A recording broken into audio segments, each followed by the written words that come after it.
Dr. Linya Voss hated the Luna morning, mostly because it was the same damn thing as the Luna night. A dull, artificial glow through her quarter's plexiglass window, and the soft hum of recycled air that dared anyone to find it inspiring. It was like waking up inside a tired refrigerator. She shuffled to the kitchenette, where the coffee machine gurgled like it was drowning. She'd programmed it to make a double shot of espresso, but what it actually produced was more akin to slightly caffeinated sludge. Perfect, she thought. Just what I need to start another day in paradise. Linya sipped the sludge, wincing a little, and scanned through the night's data. There it was again, an anomaly in the network systems, signals that didn't belong. It was the kind of thing that made her stomach churn more than the coffee, a sign that something, was playing peekaboo in the colony's most sensitive systems. Her comm device pinged. Linya glanced at it, half hoping it was a wrong number, but no such luck. It was Commander Rourke, the UN task force leader who had the charm of a rusty nail. Voss, Rourke's voice crackled through, somehow managing to sound both impatient and bored. You found something yet, or are you still playing with your calculators? Good to hear from you too, Commander, she replied, her tone sweet enough to rot teeth. I've got signals, definitely not yours. Could be aliens unless we've got a new department of secretive, network-savvy ghosts. Aliens, Rourke repeated, as if testing out the word. You know how that sounds, right? Linya rolled her eyes. About as insane as every other day here, so yeah. A pause during which Linya imagined Rourke staring at a wall, wondering how he ended up babysitting physicists. Meet me in the task room, he said finally. Bring your data. As if I'd leave it behind, Linya muttered, cutting the connection. She downed the rest of her sludge and grabbed her tablet, trying to muster some enthusiasm for the impending chat with Mr. Personality. The corridors of Nectaris were a testament to the colony's budget cuts, a series of narrow, gray tunnels that echoed with the sound of shuffling feet and hushed complaints. Like living inside a tin can with a population that couldn't decide if it was annoyed or just apathetic. Linya reached the task room, a place that seemed to think it was more important than it actually was. Inside, Commander Rourke was waiting, frowning at a screen like it owed him money. He was a tall man, built like a door frame, with the kind of expression that suggested he'd rather be anywhere else. Ah, Doctor, Rourke said without looking up. Good of you to join us in the land of the living. Your charm is overwhelming, Linya replied, dropping her tablet onto the table. Here's what I've got. She tapped the screen and a series of graphs and codes flickered into existence. Rourke leaned in, eyes narrowed. Looks like a mess, he said finally. It is a mess, Linya answered. But it's not our mess. These signals are piggybacking on our networks, slipping in and out like they own the place. Rourke glanced at her. And you think it's aliens? I think it's something we didn't invite to the party, Linya said. And unless you've got a better theory, I'm all ears.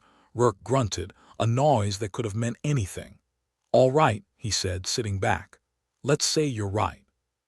Why would they bother sneaking into our systems? That's the part I'm still working on, Linya admitted. Best guess, they're either curious or planning something unpleasant. Great, Rourke muttered. Just what we need. He stood up, cracking his neck with a sound like dry wood snapping. I'll get a team together, you keep digging. Sure, Linya said, watching him leave. I'll just be over here having the time of my life. The task room door hissed shut, leaving Linya with her thoughts and that familiar hum of the recycled air. She sat back, staring at the data like it might suddenly reveal its secrets if she glared hard enough. Her tablet pinged again, this time with a message from Ray's, her closest thing to a friend in this tin can. Lunch, it read. Linya glanced at the time. It was technically lunch, though the concept seemed laughable in a place where day and night were as fake as the colony's landscaping. Sure, she typed back. Meet you at the trough. The trough was what they affectionately called the cafeteria, a long, sterile room where the food was as bland as the decor. Ray's was already there, poking at something that might have been intended as lasagna. Hey, Linya said, sliding into the seat across from him. Ray's looked up, his face doing that thing where it tried to be cheerful but failed miserably. Linya, he greeted. "How goes the alien hunt?" "Same as always," she replied, grabbing her own tray of questionable food. "Loads of fun, zero results. At least you've got Rourke's winning personality to keep you company," Reyes said with a grin. "Oh yeah," Linya said. "He's a real delight. I'm thinking of getting him a world's best boss mug for the holidays." Reyes chuckled, stabbing at his lasagna again. "You know, if there are aliens and they've decided to come here, they've really picked the wrong place. I mean, have you seen this hellhole?" "Maybe that's the plan," Linya said, chewing thoughtfully. "Bore us all to death." Reyes snorted, glancing around the room. "Well, they're doing a fine job of it." Linya finished her meal, if it could be called that, and stood up. "Back to the grind," she said. "Try not to have too much fun," Reyes called after her. "Not possible," she replied, making her way back to her lab. The rest of the day passed in a blur of numbers and frustration. Linya combed through the data again and again, trying to make sense of the nonsense, but the signals remained elusive, mocking her with their inscrutability. As the artificial evening settled over Nectaris, she finally gave up and headed back to her quarters, her brain feeling like it had been put through a blender. She flopped onto her cot, staring up at the ceiling and wondering just what she had to do to catch a break. Her comm pinged again. She groaned, reaching for it with a reluctance born of experience. "Voss," she answered. "Voss, it's Rourke," came the reply. "We've got something. Meet me at the docking bay." Linya sat up, curiosity overriding her exhaustion. "What is it?" "Just get here," Rourke replied, his voice cutting out before she could argue. "Great," Linya muttered, pulling on her boots and heading back into the corridors. More walking, more sterile tunnels, but this time with a hint of excitement, if only because it might mean answers. The docking bay was a cavernous space, echoing with the sounds of machinery and distant voices. Rourke was there, flanked by a couple of his team, all looking like they'd rather be anywhere else. "What have you got for me, Rourke?" Linya asked as she approached. Rourke nodded towards a sleek black craft docked off to the side. "That," he said simply. Linya blinked. "That wasn't here yesterday." "No," Rourke agreed. "It wasn't. We found it trying to slip in under the radar." Linya walked up to the craft, her fingers brushing the cool metal. "Alien? We're not sure," Rourke said.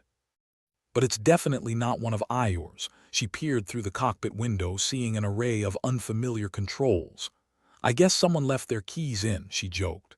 "Yeah," Rourke said, not smiling. "That's what worries me." "You gonna take a look inside?" Linya asked. Rourke nodded to one of his men, who stepped forward with a scanner. "We're already on it," he said. The scanner beeped and the craft's hatch hissed open. A wave of stale air washed over them, carrying with it the metallic scent of something alien. "Well," Linya said, peering inside. "What are we waiting for?" Rourke shot her a look. "You volunteering, Doctor?" she shrugged. "Why not? Figure if it swallows me whole, at least I won't have to look at any more data." Rourke sighed but nodded. "All right," he said. "Let's see what's inside." They stepped in together, the hatch closing behind them with a whisper. Inside, the craft was cramped, filled with strange technology that hummed quietly as if asleep. "Feels like I'm in a bad sci-fi movie," Linya muttered, glancing around. Rourke grunted, his eyes scanning the controls. "Let's just make sure we don't become the dead extras," he said. As they moved deeper into the craft, a series of lights flickered on, illuminating a small chamber filled with screens and devices Linya couldn't begin to understand. "This is something," she said, stepping closer. Rourke nodded, his face set in that familiar scowl. "Yeah, but what?" Before Linya could reply, a low hum filled the air, a vibration that seemed to resonate through the ship. The screens flickered to life, displaying symbols and patterns that danced across the glass like living creatures. Linya's heart skipped a beat. "I think," she said slowly, "we've just woken it up." Rourke stared at the screens, then at her. "Best guess, Doctor. We're either about to make first contact," Linya said, "or we're about to get roasted." The hum grew louder, the lights flashing in a steady rhythm that felt almost like a heartbeat. Linya and Rourke exchanged a glance. "Well," Rourke said finally, "here's hoping for option one." And then, with a suddenness that made her heart jump, the screens filled with a burst of light, illuminating symbols that danced and spun like a digital kaleidoscope. "I think," Linya said, staring at the display, "we've just been invited to the party." Rourke chuckled, a dry, humorless sound. "Just hope they don't eat the guests," he said. Linya and Rourke stood in the cramped interior of the alien craft, their eyes glued to the flickering screens. The symbols danced across the glass, each one more perplexing than the last. "Well, this looks like a math professor's fever dream," Linya muttered, trying to make sense of the chaos. Rourke grunted, which she took as agreement. "Looks like they've got a thing for origami," Rourke replied, squinting at a particularly convoluted pattern. "Either that, or they're showing off their best attempt at abstract art." Linya snorted. "Alien Picasso, maybe. But I'm guessing we're dealing with more than just an interstellar art exhibition." Rourke tapped his comm. "Smitty, get a recording of this. And for God's sake, tell HQ to hold off on the fireworks." A voice crackled back through the comm. "Copy that, Commander. We've got it on tape." "No fireworks, check." "Great," Rourke said, rolling his eyes. "Last thing we need is to let the aliens know we have the technological equivalent of a toddler with a sparkler." Linya turned her attention back to the screens, noting how some of the symbols seemed to repeat at intervals. "You see this?" she asked, pointing out the pattern. "It's like they're sending some kind of message, or maybe a test signal." "Test signal," Rourke echoed. "What, like, hey, do these idiots have the bandwidth to Netflix our attack plans?" "Something like that," Linya said, "but more sinister. I think they are piggybacking on our quantum communication systems."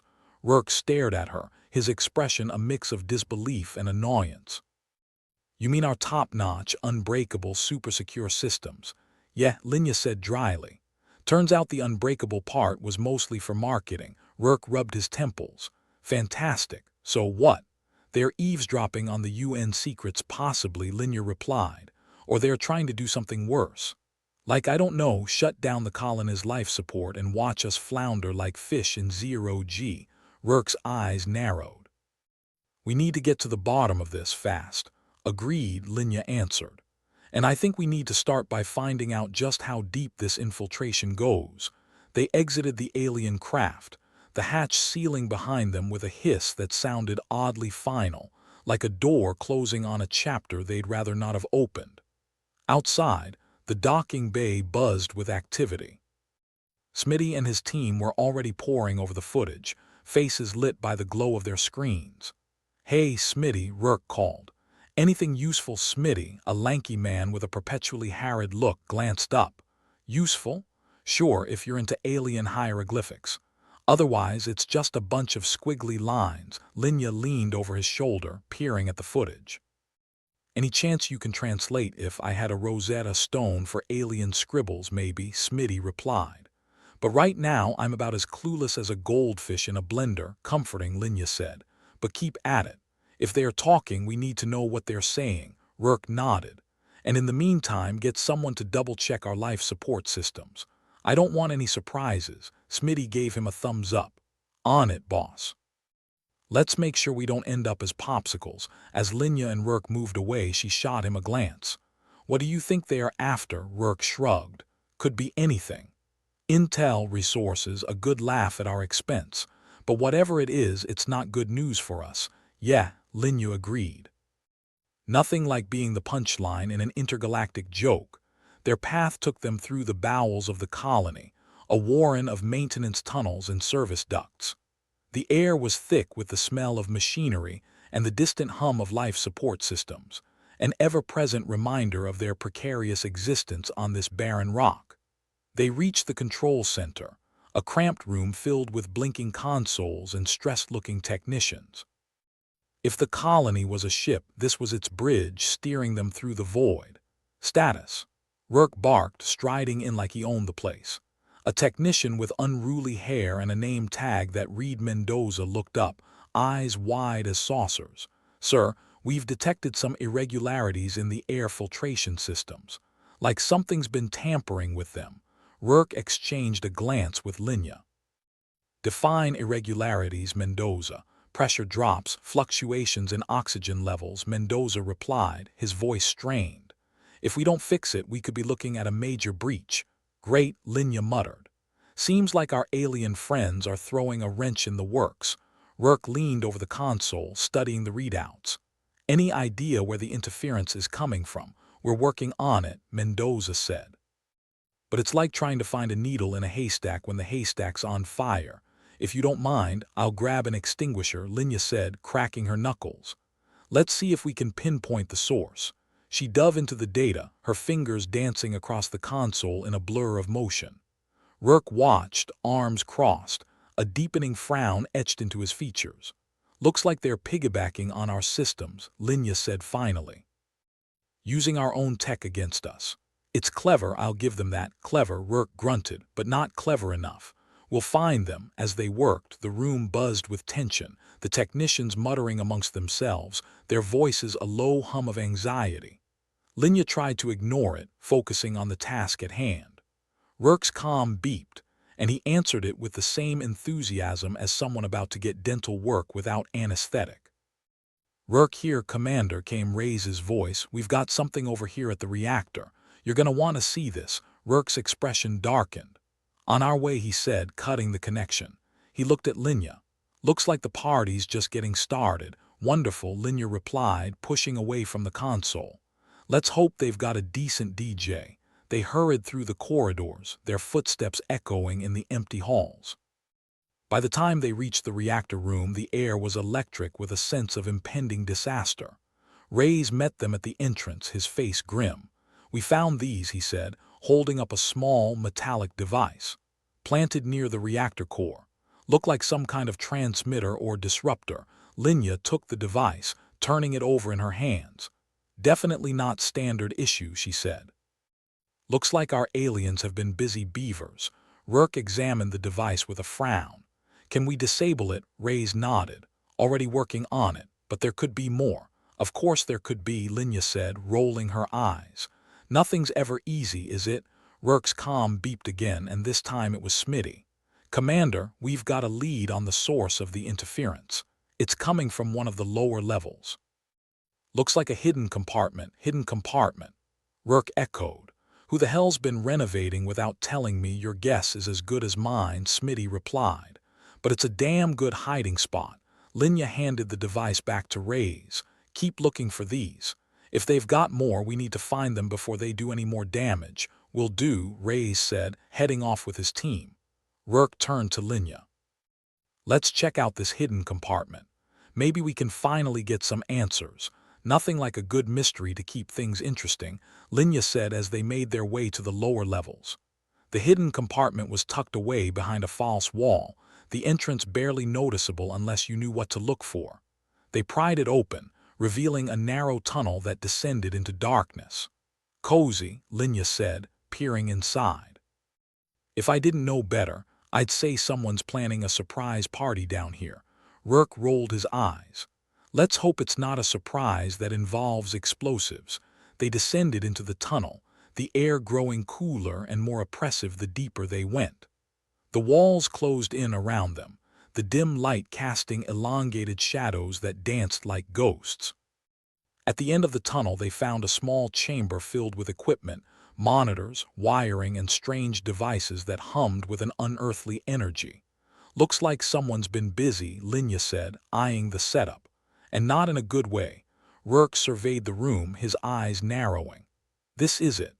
This is how they've been infiltrating our systems. Linya nodded, examining the equipment. And judging by all this, they've got plans to do a lot more than just eavesdrop. We need to shut this down, Rourke said, his voice firm, before they can do any more damage. Together they worked to disable the devices, their actions swift and deliberate. It was a race against time, each second bringing the threat of discovery or worse. As they finished, Rourke stepped back, surveying their handiwork. That should slow them down, maybe, Linya said, wiping her brow. But if they've gone to all this trouble, they're not going to give up easily. No, Rourke agreed. But at least now we know what we're dealing with. Linya stared at the disabled equipment, a sense of unease settling over her. Yeah. Now we just have to figure out how to stop them for good. Rourke's comm beeped one last time. Commander, Smitty's voice crackled through. We've got reports of another ship approaching. Could be more of the same. Rourke's expression hardened. Looks like the cavalry's arrived. Let's hope they're not bringing any gifts. Linya sighed, the weight of their predicament pressing down on her. Looks like the fun never stops. Welcome to Luna, Rourke said, his tone dry as the lunar dust. Where the days are long, the nights are longer, and the alien invasions are just getting started. With that, they turned back toward the surface, their minds racing with the knowledge that the real battle was just beginning. Rourke and Linya emerged from the warren of tunnels just in time to catch the tail end of a rather enthusiastic debate among the technicians in the control center. The topic: the likelihood of survival when using Smitty as a human shield during an alien invasion. Smitty, ever the optimist, bet on his resilience, citing that he'd outlasted 3 marriages and 2 mandatory psychological evaluations. You've got the survival skills of a cockroach, Smitty, Linya quipped as they entered, the tension in the room dissipating like mist in the morning sun, or more accurately, the artificial glow cast by Luna's perpetual daylight cycle. Better a cockroach than a popsicle, Smitty replied, his grin wide enough to make anyone question his sanity. Rourke cut in, his voice like iced steel. We can debate Smitty's evolutionary advantages later. Right now, we've got bigger problems. Like what? Another hidden compartment filled with alien tech, Smitty asked, half joking, half hopeful. Worse, Rourke said, folding his arms. Ambassador Jax has gone rogue. A collective groan rippled through the room. Ambassador Jax was the kind of man who made you question the merits of democracy every time he opened his mouth, a career politician with the ethical backbone of a jellyfish. Linya shook her head. Of course it would be Jax. Who else would sell us out for a pat on the back and a shiny medal? Mendoza glanced up from his screen, brow furrowed. You're saying he's compromised? By the aliens? Looks that way, Rourke confirmed. He's the one who's been granting them access, feeding them our protocols. Traitorous bastard, Smitty muttered. And here I was thinking the worst thing he'd ever done was sing karaoke at last year's Christmas party. Linya rolled her eyes. I'd take his butchering of space oddity over him butchering our security systems any day. All right, Rourke said, rubbing his temples. We need to devise a countermeasure fast. Linya tapped her tablet thoughtfully, a picture of concentration that would almost be endearing if the stakes weren't so high. We need to create a firewall, something that can throw a wrench into whatever backdoors Jax has opened. Rourke cocked an eyebrow. Can you do it? Can I? Linya drew herself up with mock pride. I'm the woman who figured out how to turn recycled lunar piss into palatable coffee. This should be a piece of cake. More like a piece of crap, Smitty quipped, earning a few nervous laughs. The control room buzzed with frenetic energy as Linya began her work, fingers dancing across the tablet faster than Rourke's patience could wear thin. The anticipation was thick enough to cut with a laser scalpel. Rourke's comm beeped again, breaking the mounting tension. What is it now? He snapped, as if the universe had personally offended him. Commander, we've got company, Ray's voice crackled through. That ship just docked. It's unloading something looks like troops. Great, Rourke muttered. More guests to the worst party ever. Linya. Almost there, Linya replied, not looking up. Her voice was the only calm in a storm of controlled chaos. I've got a countermeasure, but it's going to need a delivery system. Let me guess, Smitty chimed in. Someone's gotta play postman in this lovely lunar landscape. Exactly. And it's a one-way trip to wherever Jax is holed up, Linya confirmed, her tone grimly matter-of-fact. Well, it won't deliver itself, Rourke said, his eyes scanning the room. A silent decision passed between him and Linya. Smitty, he barked, congratulations, you're the man of the hour. Smitty's face fell faster than the stock prices on a doomed mining colony. Of course, just my luck.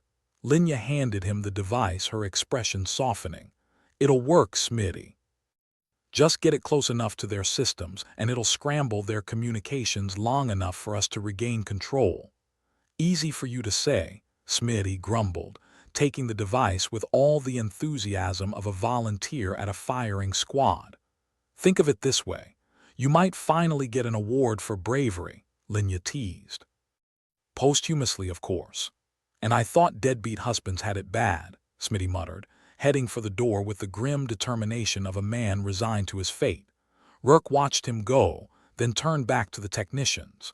Stay alert, keep monitoring. We need to know the second anything changes. As Smitty disappeared into the maze of corridors, Linya sighed, the weight of the situation settling over her like a lead blanket. This better work, she murmured. It will, Rourke replied, his voice low and steely. It has to. Time dragged on in the control room, each minute feeling like an eternity as they monitored the feeds. Linya's makeshift firewall was uploaded into their systems, a digital plug in a deteriorating dike.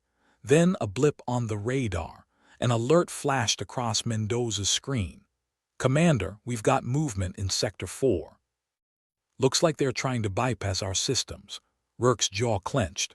Linya, I see it, she said, fingers flying over the console. They're adapting quicker than I thought. Smart bastards. Cut them off, Rourke ordered. We can't let them regain control. Working on it, Linya mumbled, her focus unyielding. The room was a cacophony of beeps, clicks, and the low murmur of voices, each sound adding to the mounting tension. It was a symphony of desperation, conducted by fear and orchestrated by urgency. Come on, Smitty, Rourke muttered under his breath. Do your thing. As if in answer, the comm crackled to life. Commander, Smitty's voice came through, breathless and strained. I'm in position. Rourke looked at Linya, hope and anxiety warring on his face. You ready? As I'll ever be, Linya replied, her voice a mix of confidence and doubt. Smitty, do it, Rourke commanded, his voice cutting through the haze like a laser. There was a tense pause, then Smitty's voice again, triumphant. Done. Tell my ex-wives they can have whatever's left in my locker. The control room erupted in a cheer, the relief palpable. Linya leaned back in her chair, exhaling a breath she hadn't realized she was holding. Rourke allowed himself a rare grin. Good job, Smitty. Now get back here safe. On my way, Smitty replied, the bravado in his voice masking a deep-seated relief. The technicians quickly set about verifying the success of Linya's countermeasure, the screens lighting up with a cascade of positive readings. The tide was turning, albeit slowly, in their favor. So, what now? Mendoza asked, pushing his glasses up his nose. Now, Rourke said, his voice as resolute as lunar stone, we figure out how to deal with our esteemed ambassador and his alien pen pals. Linya nodded, her mind already racing ahead. We'll need to isolate him, cut off his access to any communications. And then what? Mendoza pressed, a note of apprehension in his voice.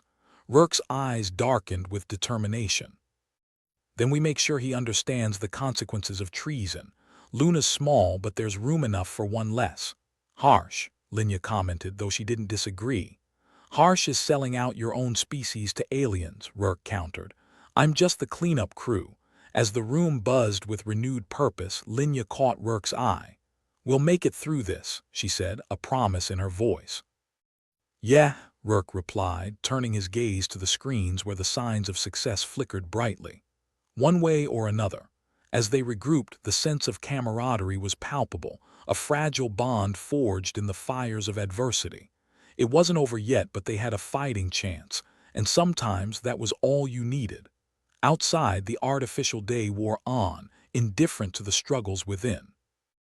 Luna, with its stark, unyielding beauty, remained a silent witness to the chaos playing out on its surface. It was a reminder that even on the edge of oblivion, life persisted, stubborn and unyielding as the stars themselves. And for the team on Luna, the battle was far from over. But with each obstacle overcome, they edged a little closer to victory, a victory not just for themselves, but for every human still drawing breath under the cold, unwavering gaze of the cosmos. Rourke turned to Linya, a rare smile tugging at the corners of his mouth. Ready for round two? Linya returned the smile, a glint of determination in her eyes. Born ready, Commander. Let's show them what humans are really made of. With that, they set to work once more, undeterred by the challenges ahead. There was still much to do, but they would face it together, come what may. And in the end, that was what mattered most. The artificial daylight on Luna cast long shadows of tension across the control center as the team gathered around a flickering holographic display. The colonist systems were as shaky as Ambassador Jax's ethics, with a slight chance of betrayal, sabotage, and impersonation by aliens thrown in for fun. Linya was deep in thought, her fingers tapping a rhythm of growing panic on her tablet. "We need that quantum tech," Rourke declared, cutting through the anxious murmur with the verbal equivalent of a buzzsaw.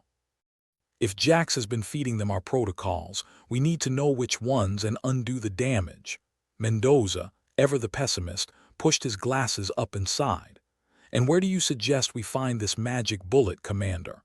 The quantum communication system's probably halfway compromised by now." "That's the beauty of it," Rourke replied, sarcasm dripping like it had been applied with a trowel. "We have to get to the relay station. It's the only place left that Jax hasn't managed to sell for a handful of space credits." Linya nodded, her mind racing ahead to all the ways this could go horribly wrong. The relay's isolated enough. But if the aliens have any brains, and they do, getting there won't be a walk in Luna Park. "Yeah," Smitty added, appearing suddenly from a side panel where he was probably trying to decide if dying heroically was worth missing lunch. "More like a sprint through Hell's backyard." Rourke turned to Linya. "You up for it?" he asked, though it wasn't really a question. It was more of a "you're doing it, like it or not," she shrugged, projecting a confidence she half felt. "Why not? I've always wanted to see if these boots are really zero-G compatible," Smitty snorted. "You'll have plenty of time to test that theory when you're flying past the moon on your way to oblivion." Mendoza leaned in, his voice low. "And if they catch you, we improvise," Rourke said, his grim smile suggesting that improvisation would likely involve a lot of things not ending well for someone. "Hopefully, someone not them." "Smile with all those teeth showing, Commander," Linya teased. "You look like you're carving pumpkins." "Just imagining all the ways this can go sideways," Rourke replied. "It's an occupational hazard." "Then let's get this over with," Linya said, "before I start designing my own gravestone. I'm thinking something tasteful, with a hint of sarcasm." The team moved through the corridors with a purpose that suggested the universe owed them an apology for every obstacle it had thrown their way. The relay station was on the outskirts of the colony, tucked away in the kind of place where nobody would hear you scream. "If we follow the maintenance shafts, we might avoid detection," Smitty suggested. His optimism was almost infectious, like a flu virus. "Right," Rourke agreed, motioning for the team to follow. "Keep your wits about you. This place is crawling with more traitors than a political convention." The shafts were tight, barely enough room for a human to wriggle through. It was the kind of place that made you grateful for recycled air, even if it did taste like last week's sweat. "Remind me why we didn't send a drone," Linya grumbled as she navigated through the narrow corridors. "Probably because I enjoy hearing you complain," Rourke quipped, smirking back at her. "It's comforting." "Remind me to send you a thank you note when this is all over," Linya shot back. They reached the end of the shaft, a small hatch leading into the relay room's control hub. Rourke gestured for silence, then motioned to Smitty to take point. The relay room wasn't just a building. It was more like a glorified tin can pretending to be secure. Smitty opened the hatch with the sort of caution usually reserved for bomb disposal, peeking through before giving them the all-clear. The room was surprisingly empty, the calm before the shitstorm. "Looks like we're alone," Smitty whispered, visibly relieved. "For now." "Let's keep it that way," Rourke replied, moving towards the control panel. Linya moved alongside him, already focused on connecting her tablet to the system. "I'll start isolating the compromised protocols. Just keep an eye out for any uninvited guests." The system flickered to life, a cascade of data scrolling across Linya's screen. It was like watching a train wreck in slow motion, only with more numbers and less fire. "All right," Linya said, her voice tense. I can see where Jax has been playing footsie with the aliens. It's a mess. Fix it, Rourke instructed, his voice a low rumble of urgency. Linya's fingers flew across her tablet, each keystroke a small rebellion against the chaos that threatened to consume them. I'm on it. But if I screw this up, we'll be signing our own death warrants. Comforting thought, Mendoza muttered, keeping watch at the door. Hey, just being realistic, Linya replied, though there was a glint of humor in her eyes. Suddenly, the room's main entry door slammed open, and a squad of alien soldiers poured in like a bad smell, armed and very much not in the mood for negotiation. Looks like we've got company, Smitty deadpanned. He was already raising his weapon, the barrel glowing with the promise of violence. Everybody take cover, Rourke barked, diving behind a console as plasma bolts filled the air, turning the once quiet relay station into a scene out of a war movie. Linya ducked behind a terminal, her heart pounding a symphony of panic. She could almost hear Smitty's voice in her head, reminding her that in space no one can hear you scream, at least not if they are shooting at you. Mendoza fired back, his aim steady despite the chaos. There goes the neighborhood, he muttered grimly. Rourke returned fire with the kind of precision that suggested he didn't miss anything unless he wanted to. Linya, get that system locked down, he shouted, his voice barely audible over the din of battle. On it, she yelled back, tapping frantically at her tablet. The system beeped in response, every sound a small victory against the tide of doom. As more aliens stormed into the room, Rourke cursed under his breath. We're running out of time. Linya knew he was right. She could feel it like a knot in her stomach, tightening with every second that ticked by. I need a few more minutes, she called out, desperation creeping into her tone. Well, we don't have him, Smitty replied, taking down another alien with a well-aimed shot. So whatever you're doing, do it faster. Linya gritted her teeth, focusing on the task at hand. Sweat trickled down her back as she worked, each motion of her fingers a race against inevitability.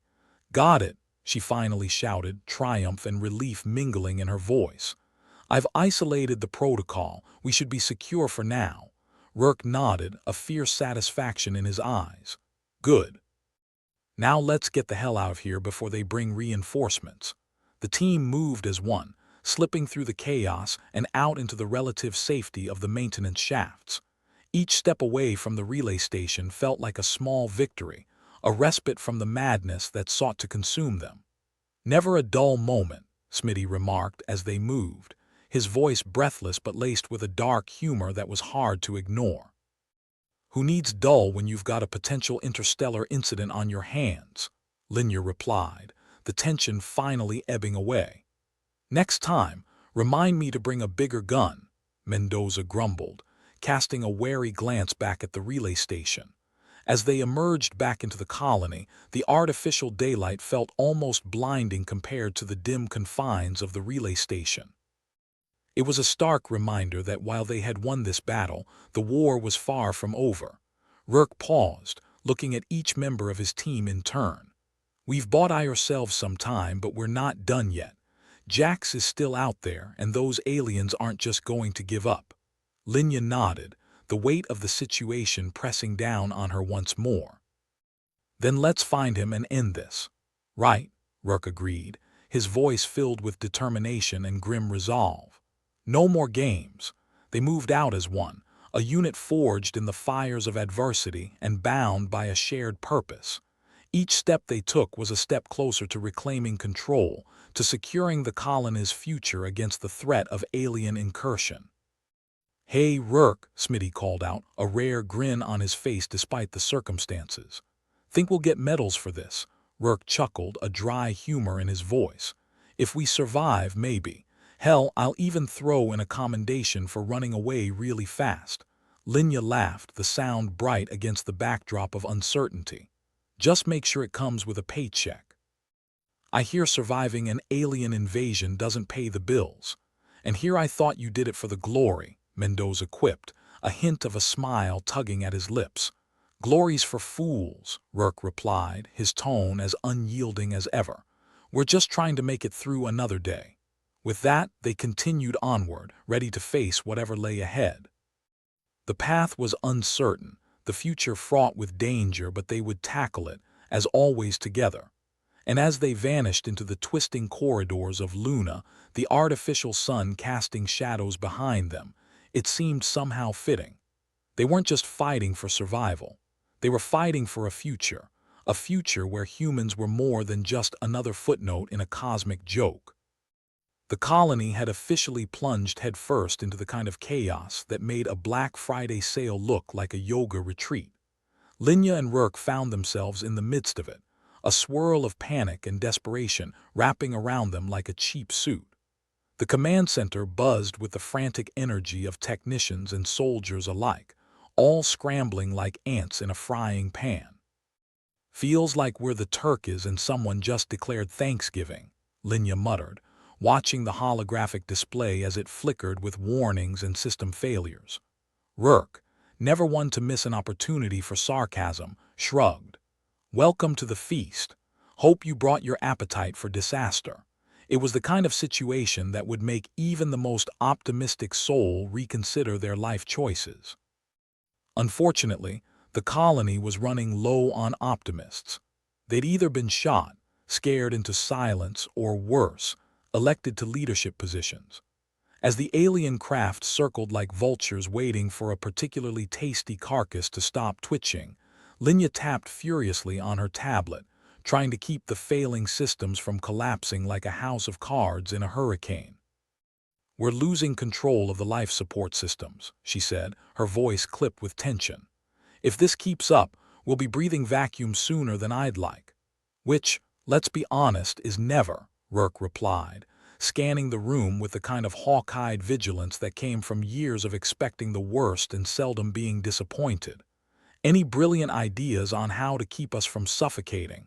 Linya asked. She didn't bother looking up, knowing full well that Rourke's expression would be that of a man perpetually waiting for the other shoe to drop, and then kick him in the face. Rourke sighed. "Not unless you've got a spare miracle tucked away in that tablet of yours." "Fresh out," Linya admitted, grimacing as another alert flashed. "But what about Plan B? You know, the one where we don't all die horribly." Before Rourke could respond, the comm device crackled to life with an urgency that suggested more bad news was on the way. "Commander," Smitty's voice came through, laced with static and stress. "We've got movement near the core systems. Looks like the aliens are making their move." "Of course they are," Rourke muttered, rubbing the bridge of his nose as if warding off a headache. "Why wouldn't they want to poke the bear when it's already pissed off?" Linya shot him a look that spoke volumes. "We need to get down there. If they take the core, we're done for." "Yeah, I got that impression," Rourke replied dryly, motioning for the team to rally. "Smitty, meet us at the access points. Mendoza, you're with Linya. Let's give these bastards a warm welcome." The team moved with a purpose, slipping through corridors that felt more like a maze designed by a sadistic architect. Every corner held the potential for an ambush, and every shadow seemed to whisper promises of betrayal. "Why is it always the core systems they go for?" Mendoza grumbled, his glasses slipping down his nose as he adjusted them with one hand. "Can't they just take the cafeteria instead? We'd hardly miss it." "Probably because they've got a thing for shutting down vital functions," Linya replied, her voice tinged with a dry humor that masked her anxiety. "Aliens and their pesky need to establish dominance." The access points to the core systems loomed before them, a set of heavy doors that looked like they'd been designed to withstand anything short of an apocalypse. Which, given the current situation, seemed like an optimistic prediction of their endurance. Rourke keyed in a sequence on the control panel, the doors sliding open with a reluctant groan.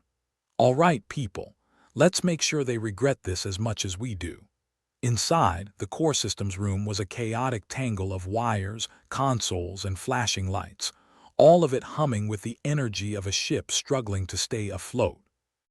And at the heart of it, like an unwelcome tumor, a group of alien soldiers were busy interfacing with the systems, their intentions as clear as mud. "Funny," Smitty said, his weapon already raised. "I thought they'd at least take us out to dinner before screwing us over." Guess we're not their type, Mendoza replied, drawing his own gun with a resigned sigh. The first shots rang out like a starting pistol in a race to the bottom, both sides exchanging fire with the kind of determination that only comes when you know there's nothing left to lose. Plasma bolts lit up the room, casting eerie shadows that danced across the walls like malevolent puppets. Rourke took cover behind a console, returning fire with a precision that spoke of countless battles fought and forgotten. Linya, get to the main terminal. We need to cut them off. Working on it. Linya shouted back, ducking behind a column as she made her way towards the terminal, her heart pounding like a drumbeat in her ears. As she reached the terminal, a stray bolt singed past her, close enough to make her hair stand on end. "Smitty, cover me," she yelled, her fingers flying over the controls in a desperate bid to regain some semblance of control. "On it," Smitty replied, his shots echoing through the room as he provided the cover fire she needed. Linya's screen flickered, displaying a series of symbols and error messages that made about as much sense as a politician at a truth-telling contest. She bypassed the security protocols, her hands moving with the fluidity of someone who had spent far too many hours dealing with systems that seemed to have been designed by sadists. "Got it," she breathed, feeling the rush of success as the system acknowledged her commands, shutting down access to the core. "That should buy us some time. Time's not on our side," Rourke called, gritting his teeth as he exchanged fire with the aliens. "We need to get the hell out of here before they call in reinforcements." "Way ahead of you," Linya said, disconnecting and retreating back to the group. "Let's move before this place becomes our tomb." The retreat was a blur of motion and noise, each step punctuated by the thud of heavy boots and the simmering tension of impending doom. They dashed through corridors that felt increasingly claustrophobic, the walls pressing in like the jaws of some unseen beast. "Anyone else feel like we're part of someone's twisted game?" Mendoza asked, his voice a mix of frustration and gallows humor. "Life's a game, Mendoza," Rourke replied, his tone sharp and sardonic. "And it's rigged." Back in the command center, the atmosphere was one of barely contained chaos, the technicians scrambling to keep systems online even as the aliens pressed their advantage. Alarms blared, a cacophony of sound that mirrored the chaos outside. "All right," Rourke said, gathering the team around. "We've bought ourselves a little breathing room, but it's not going to last." Smitty glanced at the screens, his expression thoughtful despite the tension. "Think they're planning to finish us off, sweep in and clean the board." "That's the idea," Linya replied, her voice heavy with the weight of the situation. "If we can't stop them, this colony is going to end up as a footnote in some alien history book." "Great," Mendoza said, a wry smile tugging at his lips. "Always wanted to be famous." Rourke crossed his arms, staring at the map of the colony displayed on the main screen. "We need a plan, something that gives us a fighting chance." Linya nodded, already pulling up schematics and data on her tablet. "If we can reroute power to the defense systems, we might be able to push them back long enough to regroup." "Can you do it?" Rourke asked, his tone a mix of hope and skepticism. Linya met his gaze, her expression determined. "I can try. But it's going to take everything we've got." "Then let's get to it," Rourke said, his voice filled with the kind of grim resolve that only comes from staring death in the face and refusing to blink. The team moved with renewed purpose, each member driven by the knowledge that their actions were the last line of defense between survival and oblivion. As they worked, the tension in the air was almost palpable, a reminder of the stakes at play. "Hey, Linya," Smitty called over, his voice a welcome distraction from the weight of their task. "Think we'll get to retire after this?" Linya chuckled, shaking her head as she focused on her work. "Retirement's for quitters, Smitty. We're just getting started." Hours ticked by in a blur of motion and effort, the team working tirelessly to fortify the colony's defenses and shore up their position. As the systems hummed back to life, a spark of hope flickered amidst the darkness. Finally, with the last of the preparations complete, the team gathered once more, their expressions weary but resolute. "We've done all we can," Linya said, her voice steady despite the exhaustion in her bones. "Now we just have to hold on and hope it's enough." "Hope's a double-edged sword," Mendoza replied, his tone carrying the weight of experience. "But it's better than giving up."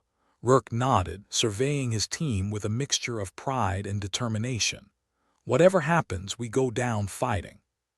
Together, as the artificial daylight bathed them in its harsh glow, the team stood ready, their thoughts focused on the battle to come. They were the last bastion of resistance, a small group of determined souls standing against the tide of alien aggression. And as they braced for the storm, they knew one thing for certain: they wouldn't go quietly into the night, not without a fight.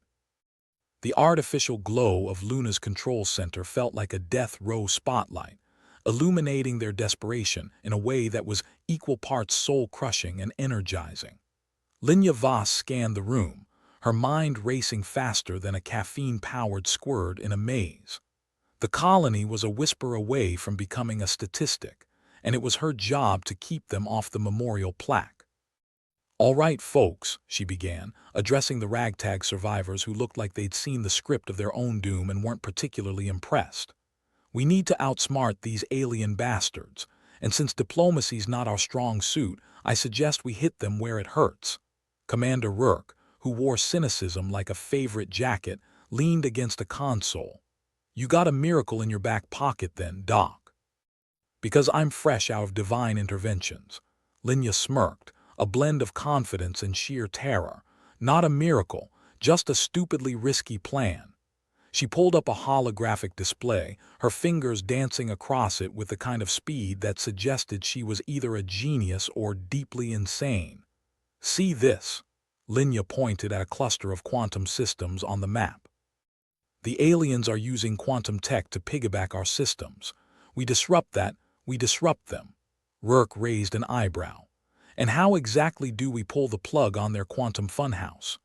Mendoza, perpetually pessimistic, adjusted his glasses with the air of a man who'd read the script of Murphy's Law and decided it was his personal biography. "You mean without accidentally turning us into a new species of irradiated cockroaches?" "Exactly," Linya replied. "We'll reroute the power through our defense grid, overload their systems, give them a taste of their own medicine." Smitty, ever the jokester even in the face of doom, chimed in. "So, you're saying we hack the hackers?" "Something like that," Linya shrugged. "Though I'd prefer outsmart the bastards." Rourke glanced at her, his expression serious for once. "How long will it take?" "Long enough for us to regret it," Linya said, her voice light but her eyes dark with the weight of their situation. "But if we pull it off, we'll have some breathing room." "Breathing? Luxury," Mendoza muttered, peering through his ever-slipping glasses. "I was just hoping we wouldn't end up as cosmic debris." Rourke turned to his team, his expression the closest he ever got to inspirational. "You heard the good doctor. Let's make this happen." The team split up, each member heading to their assigned stations in the cramped, claustrophobic halls of Luna's underbelly. Linya and Rourke led the charge towards the core, their footsteps echoing through the metallic corridors like a drumbeat heralding the apocalypse. "Ever get the feeling we've done this before?" Rourke mused, his tone as dry as the recycled air. "Running headlong into insanity like we're trying to win an award for bad decisions."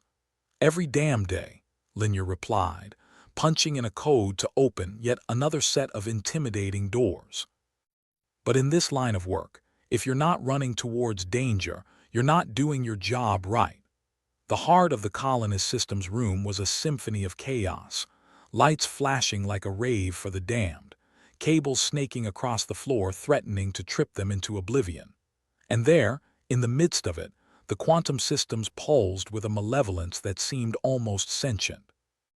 "Right," Linya said, rolling up her sleeves like she was about to wrestle a particularly stubborn alligator. "Time to teach these alien bastards a lesson in human ingenuity." Rourke stood guard, his weapon at the ready, watching the entrances like a hawk with trust issues. "You focus on the tech. I'll make sure we don't get any surprise guests." She nodded, diving into the interface with a focus that bordered on obsession. Her fingers flew over the controls, bypassing security measures that laughed in the face of logic and common sense. Warnings flashed, but she ignored them with the kind of practiced indifference that only comes from doing something incredibly stupid far too many times. "How's it looking, Doc?" Rourke called, his gaze flickering between the doors and the screens. "Like I'm trying to defuse a bomb with a butter knife," Linya replied, a bead of sweat trickling down her temple. The system fought back, its defenses sprouting like weeds in a garden of doom. But Linya was relentless, her mind a maelstrom of calculations and risk assessments. "Almost there," she muttered, her heart pounding a rhythm that matched the alarms in tempo and intensity. The moment stretched, a thin line between success and catastrophic failure. Then, with a triumphant beep, the system yielded to her commands. Linya let out a breath she hadn't realized she was holding. "Got it. Rerouting power now." The room shuddered as the defense grid hummed to life, the lights flickering like a cosmic strobe light. A surge of energy rippled through the colony, its path marked by a series of satisfying hums and clicks. "Did it work?" Rourke asked, his voice taut with anticipation. Linya scanned the readouts, a grin spreading across her face like sunrise breaking through a storm. "Oh, it worked." "The aliens are getting a taste of good old-fashioned human ingenuity." Smitty's voice crackled through the comms, filled with a mix of disbelief and joy. "I think you did it, Linya. The alien craft are pulling back." A cheer erupted from the team, the sound a rare and precious thing amid the tension of survival. Linya sank back against the console, her exhaustion tempered by the thrill of victory. "Nice work, Doc," Rourke said, offering her a grin that bordered on genuine. "Don't start congratulating me yet," Linya replied, though she couldn't quite keep the pride out of her voice. "We've just bought ourselves some time. We still need to figure out how to keep them from coming back with reinforcements." "Buzzkill," Smitty quipped over the comms, but there was a warmth in his tone that suggested he wouldn't have it any other way. Mendoza adjusted his glasses, regarding the screens with a look of cautious optimism. "Maybe they'll get the hint and leave us alone," Rourke snorted. "And maybe I'll wake up tomorrow as Emperor of the Galaxy. Can't blame a guy for dreaming," Mendoza shrugged. The brief respite was enough to recharge their spirits if not their bodies. The team regrouped in the command center, their faces illuminated by the soft glow of the displays. "All right," Rourke said, his voice cutting through the chatter. "We've stalled them, but they'll be back." "What's our next move?" Linya tapped a finger against her chin, her mind already racing ahead. "We need to secure our perimeter, fortify the defenses, make sure they can't just waltz back in here like they own the place." Rourke nodded, his expression serious. "And if they do come back, then we show them why humans are the most stubborn creatures in the universe," Linya replied, a spark of defiance in her eyes. Smitty leaned back in his chair, looking entirely too relaxed for someone staring down a potential alien invasion. "Sounds like a plan. So, what do you think, Commander? Drinks on me if we make it through this." Rourke chuckled, a rare sound that lightened the atmosphere. "I'll hold you to that, Smitty. But first, let's make sure we live to see another round." As the team set to work implementing Linya's plan, the control center buzzed with a renewed sense of purpose. They were outgunned, outnumbered, and every bit the underdogs in this cosmic brawl. But they had something their alien adversaries lacked, a stubborn refusal to accept defeat. The corridors of Luna echoed with the hum of activity, each burst of energy a testament to human ingenuity and grit. Linya and her team were more than just survivors. They were fighters, standing on the precipice of extinction and daring the universe to make the next move. And as they fortified their defenses, they knew this was only the beginning. The aliens might have underestimated humanity's resolve, but they'd soon learn a valuable lesson. Never count out the home team, especially when they're pissed off and riding the high of unexpected success. The battle for Luna wasn't over, not by a long shot. But for the first time, Linya felt a flicker of hope, however dim, that maybe, just maybe, they'd find a way to turn the tide. The control room felt like a bad party. A lot of sweating, anxious faces, too much noise, and a distinct lack of anything resembling fun. Linya stood at the helm, surrounded by flickering screens and harried technicians trying to wrestle the chaos into submission. She took a deep breath, hoping the recycled air didn't have too much despair mixed in it today. "All right, listen up," Linya declared, her voice cutting through the tension like a knife made of sarcasm. "We've got a bunch of alien freeloaders thinking they own the place. Let's show them what happens when you mess with humanity's favorite pastime, stubbornness." Rourke, leaning against a console like he owned it, gave a wry chuckle. "Right, because if there's one thing we've mastered, it's being a pain in the ass." "So what's the plan, Doc?" Linya smirked, pulling up a holographic display that illuminated the room in a soft blue hue. "We're going to expose and disable the alien agents within the UN. Think of it as a game of intergalactic whack-a-mole." Smitty popped up like a jack-in-the-box, his grin wide enough to make a shark jealous. "I love this game. Do we get mallets?" "Or just the metaphorical kind?" Rourke rolled his eyes, though the corners of his mouth twitched upwards. "Focus, Smitty. If we screw this up, we'll be looking at a future where Alien Overlord tops our list of job titles." "Right," Smitty said, barely suppressing a chuckle. "I'll save the mallet jokes for later." Mendoza, hovering nearby like a rain cloud with glasses, adjusted them with a resigned sigh. "And how do we know who's compromised? I mean, apart from Jax, who practically has traitor tattooed on his forehead." Linya tapped the hologram, bringing up a list of suspects. "We'll cross-reference their recent activities with irregularities in our systems. Those who were too cozy with the alien tech will light up like a Christmas tree."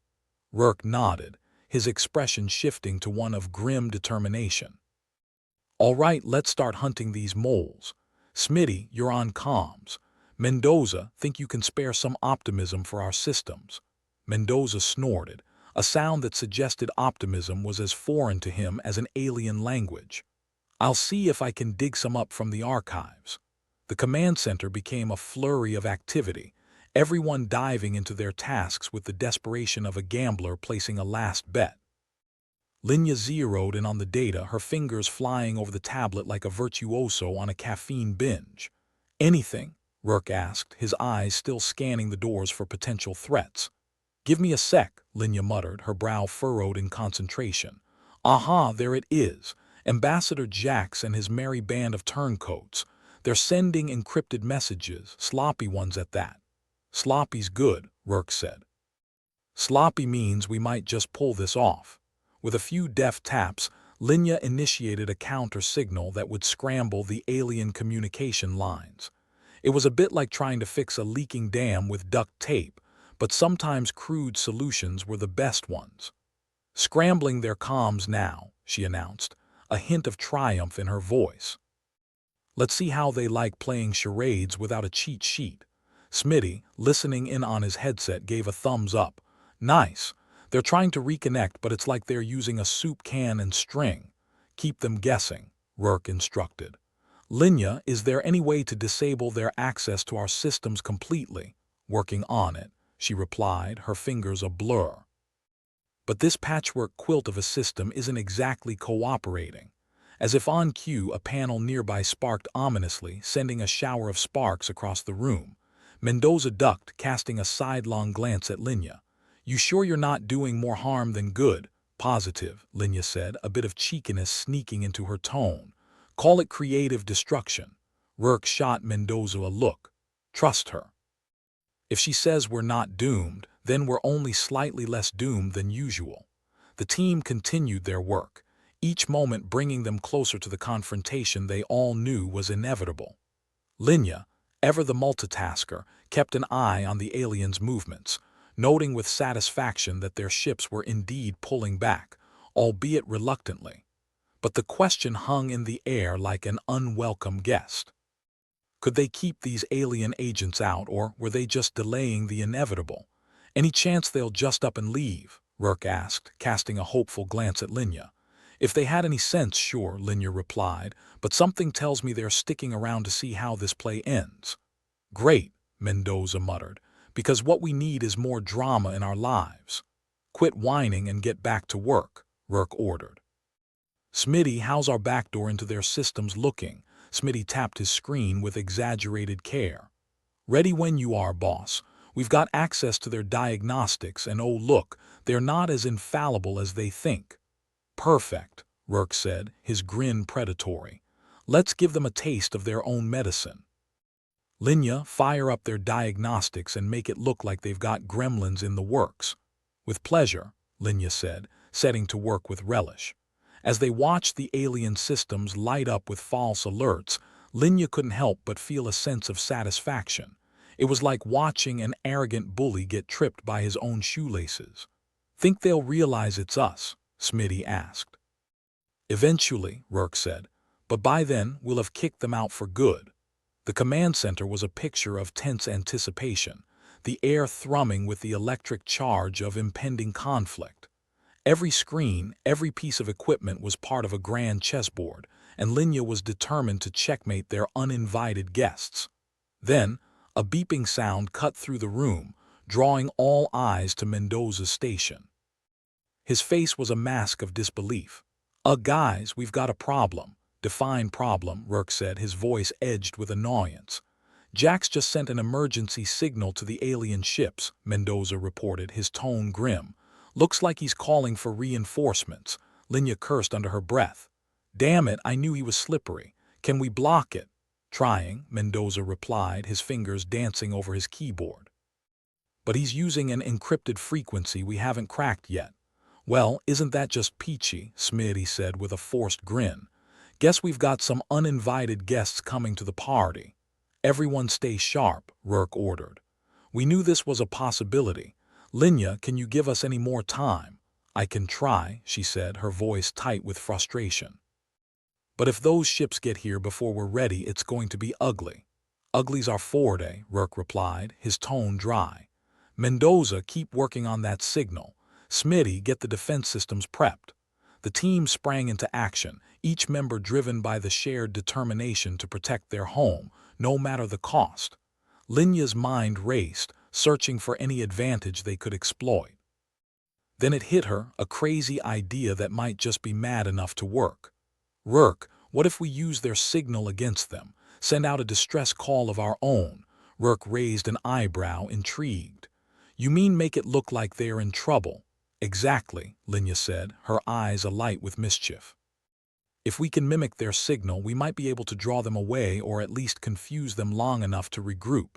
Rourke considered it, a slow smile spreading across his face. All right, let's give it a shot. Smitty, can you handle the tech side? Like taking candy from a baby, Smitty said, already at work. Which, by the way, is way harder than it sounds.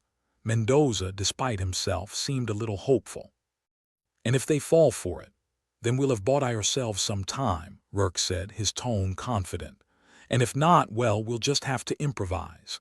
Linya adjusted her headset, her focus unwavering as she monitored the alien signals.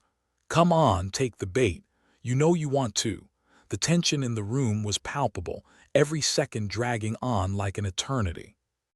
And then an unexpected blip on the radar, a signal indicating the alien ships had altered their course. They're taking the bait, Mendoza confirmed, a rare note of disbelief in his voice. Linya allowed herself a small victory smile. Guess they're not as smart as they think. Rourke nodded, pleased. All right, people, let's make the most of this. Linya, keep monitoring their movements. Mendoza, Smitty, keep our defenses tight. The command center buzzed with activity, a hive of focused energy and determined resolve. They were outnumbered and outgunned, but they had something the aliens didn't, an uncanny knack for turning the tables with sheer audacity. As Linya oversaw the efforts, a strange calm settled over her. For the first time, she felt they might have a fighting chance. They weren't heroes, just a group of stubborn survivors, but sometimes that was more than enough. Just remember, Linya said, her voice carrying a hint of humor, if we pull this off, drinks are on Smitty. Hey, I'm good for it, Smitty replied with mock indignation. But let's survive first, deal, Rourke chuckled, a rare moment of levity amid the chaos. Deal? With renewed purpose, the team pressed forward, each member a vital cog in the grand machinery of resistance. They were far from out of the woods, but for now they had hope, and that was a weapon no alien could ever truly understand. The artificial light on Luna flickered back to life, a harsh reminder that the colony's heartbeat was as fragile as a politician's promise. The flickering ceased, settling into a steady glow that painted the exhausted faces in the control room with an unforgiving luminescence. The chaos had subsided, leaving behind a quiet tension, like the aftermath of a bar brawl where everyone's too bloody tired to throw another punch. Linya stood at the helm, feeling like she'd run a marathon while juggling chainsaws. Her fingers twitched, itching to keep moving, but for once there was no immediate disaster demanding her attention. "Well, that was fun," she muttered, sarcasm dripping from her words like oil from a leaky gasket. Rourke leaned against the console beside her, his expression a mix of relief and lingering wariness. "I've had root canals that were less painful," he replied, rubbing the back of his neck. "But hey, we made it." Sort of. Smitty, with his irrepressible grin, popped up from behind a terminal, looking like a kid who'd just discovered fireworks and a distinct lack of adult supervision. "Yeah, and we didn't even have to use me as a human shield. I call that a win." "That's because you're more useful behind the console than as cannon fodder," Rourke said, clapping Smitty on the shoulder. "We've got our own brand of miracle makers here."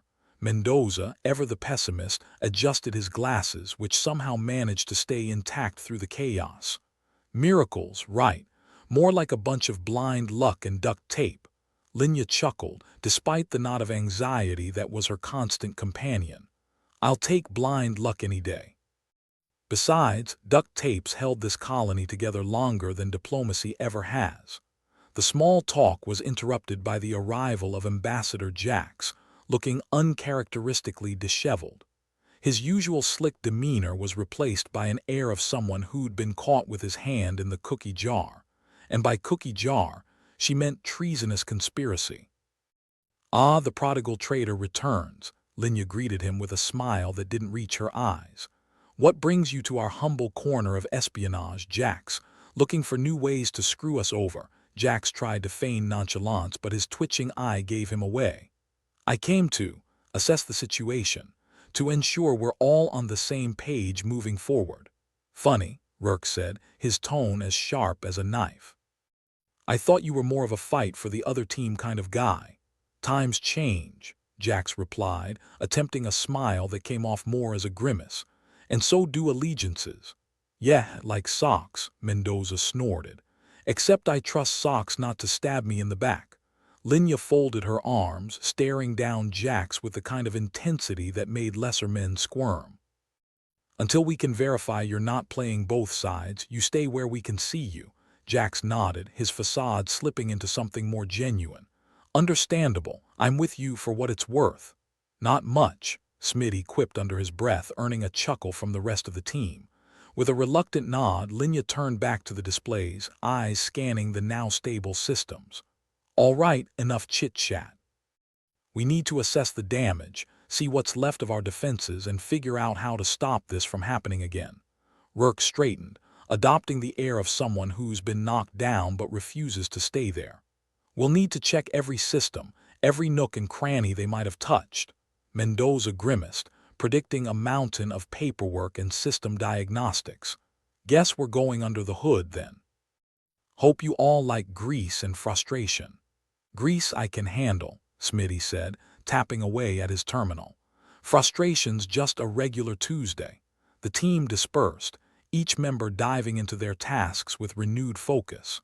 The artificial daylight above didn't care for their struggles, but it bathed the room in a steady glow that felt almost hopeful.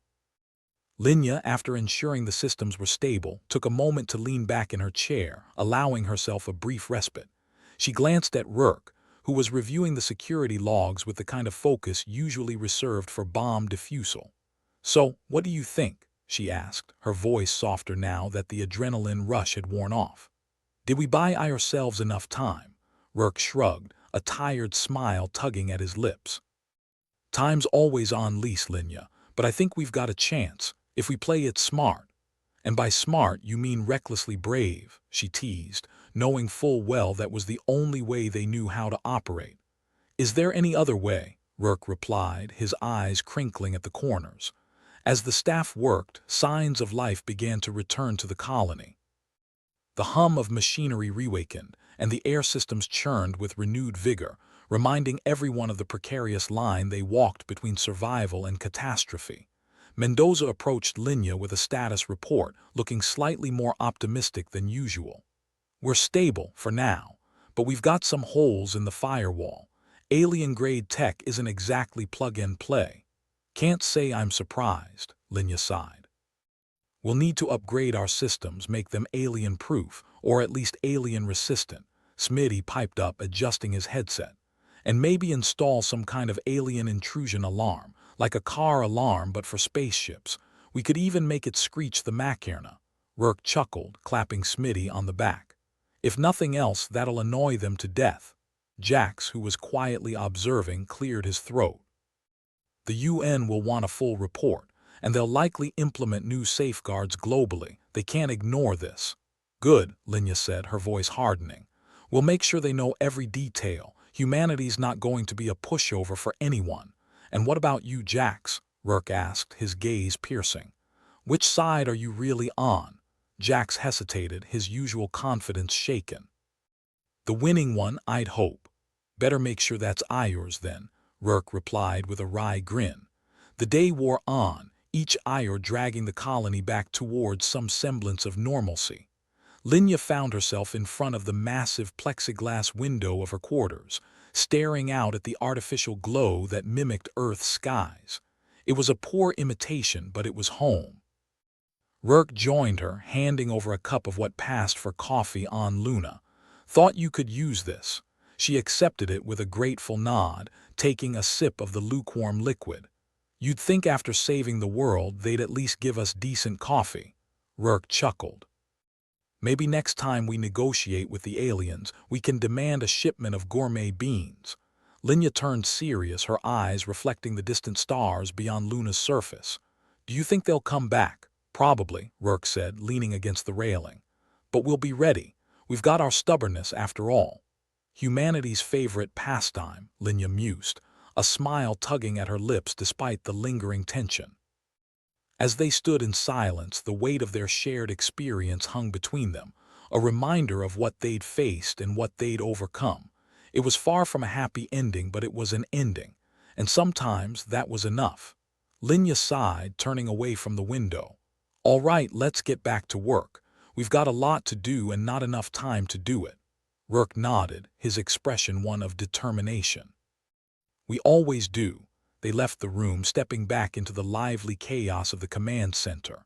The colony was a mess, their systems were still vulnerable, and the threat of alien return loomed large. But for now, they were alive, and that was a victory in itself. Linya took a deep breath, feeling the recycled air fill her lungs, a reminder of their fragile existence. Let's get to it, team. We've got a colony to protect and a universe to piss off.